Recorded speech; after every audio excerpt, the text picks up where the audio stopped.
Hello, કેમ છો બધા? હેલો એવરીવન, કેમ છો? જો અત્યારે 3:30 જેવો ટાઈમ થઈ ગયો.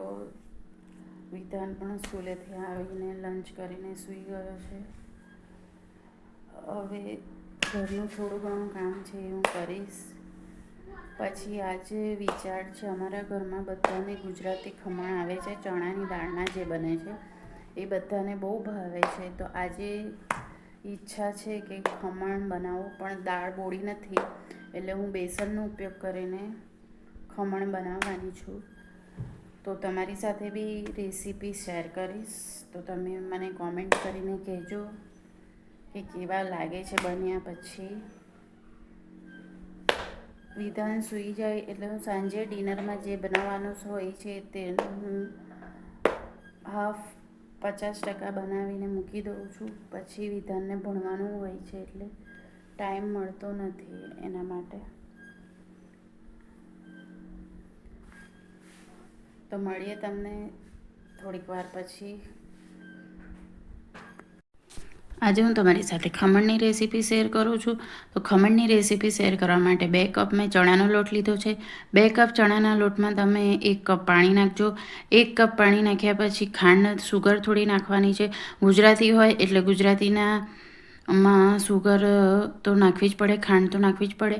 ખાંડ નાખીને એક બારીક એટલે બારીક મીન્સ એટલે એક નાનો ટુકડો આદુનો નાખવાનો છે. આદુનો ટુકડો આમાં જ હું બધું મિક્સર એક જાર લઈ લઉં છું મોટું, એમાં જ બધું નાખીને મિક્સરમાં ક્રશ કરી નાખું છું. હવે તમે જુઓ છો મેં થોડી સુગર નાખી. સુગર મેં 2 વાર નાખી, થોડી ઓછી હતી એટલે થોડું ચાખી લીધું. પછી મરચાં નાખ્યા, મીઠું સ્વાદ અનુસાર નાખી દેવાનું તમારે. થોડું તેલ નાખવાનું અને થોડું લીંબુના ફૂલ નાખવાના. થોડું તેલ નાખવાનું મૂળમાં. તેલ એટલા માટે નાખવાનું કે તેલ તમે નાખશો તો જ્યારે તમે ખમણ બનાવીને તમારા રેડી થઈ જશે ત્યારે તમે જ્યારે ખાઓ ત્યારે મોઢામાં ડૂચા ના વળે એના માટે તમારે તેલ નાખવાનું, તેલનું મોણ નાખવાનું. તેલનું મોણ નાખીને મેં બેટરને 10 મિનિટ રેસ્ટ આપ્યો હતો. રેસ્ટ આપ્યા પછી એક બાઉલમાં બેટરમાં ફ્રૂટ સોલ્ટ નાખ્યો. ફ્રૂટ સોલ્ટ નાખ્યા પછી થોડો ઉપર લીંબુનો રસ નીચોવવાનો. લીંબુનો રસ નીચોવશો તમે એટલે તમારો ફ્રૂટ સોલ્ટ જે નાખ્યો હશે એ એક્ટિવેટ થઈ જશે. એક્ટિવેટ કરવા માટે આપણે લીંબુ નીચવીએ છીએ. હવે એને બરાબર એક જ દિશામાં ફેરવ કરવાનું છે. તમારે એટલું ફેરવવાનું છે કે તમે જેટલું ફેરવશો એટલું એ ફ્લપી થશે અને તમારા ખમણ એકદમ સોફ્ટ બનશે. જ્યાં સુધી ફેરવાય ત્યાં સુધી ફેરવજો, એકદમ ફ્લપી થઈ જશે. કેકનું બેટર કેવું હોય છે ક્રીમનું એકદમ ફ્લપી, એવું ફ્લપી થઈ જશે તમારું બેટર. પછી અને એક બાજુ મેં સ્ટીમ પણ મૂકી દીધી છે ગરમ કરવા માટે, જેમાં મૂકવાના છે ખમણ એ મૂકી દીધું છે.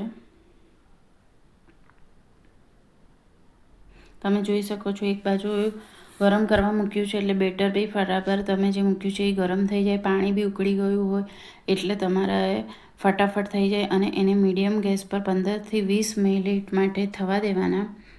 અને પછી 10 મિનિટ ઠંડા થાય પછી આવી રીતે ઓન કરીને વઘાર. हेलो गाइस, 15 दिन बाद तो पार्टी होगी। मजाक में पता चले ओहो ફેંકવાનું નથી, સરખું મૂક એક જગ્યાએ. ओरियो चिप्स एक और ये भी एक फोन पर खा के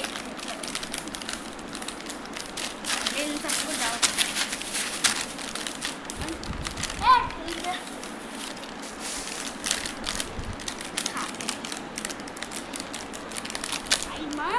લાવ ખોલી આપો.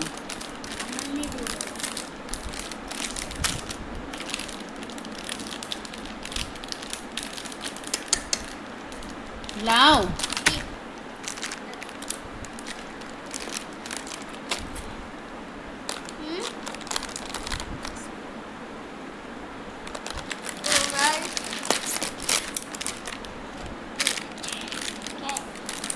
એ કુછ નવું નીકળ્યું છે શેના જેવું છે, સુપ્રીમ બ્રાઉની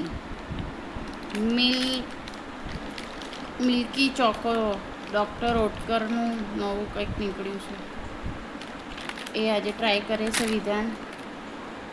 કેવું બધા આવે છે બતાવો. બ્રાઉની છે, ચોકો બ્રાઉની. સરખો બેસ, સરખો બેસ. છી છી છી. તો bye guys, welcome back to again. ક્યાં શું વેલકમ બેક ટુ અગેન? ગુજરાતીમાં બોલવાની વાત થઈ છે ને? બાય બધા. હવે પાછા બીજા નવા વિડીયોમાં મળ્યું. બધા મજામાં? બાય.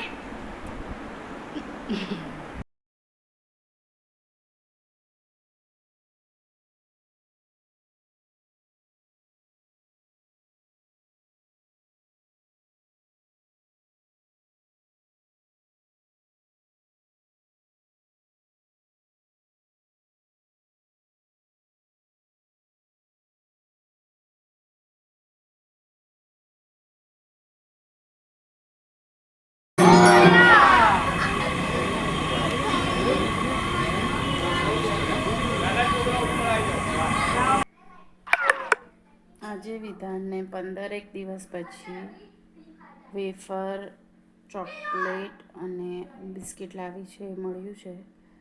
તો વિધાન બહુ ખુશ છે.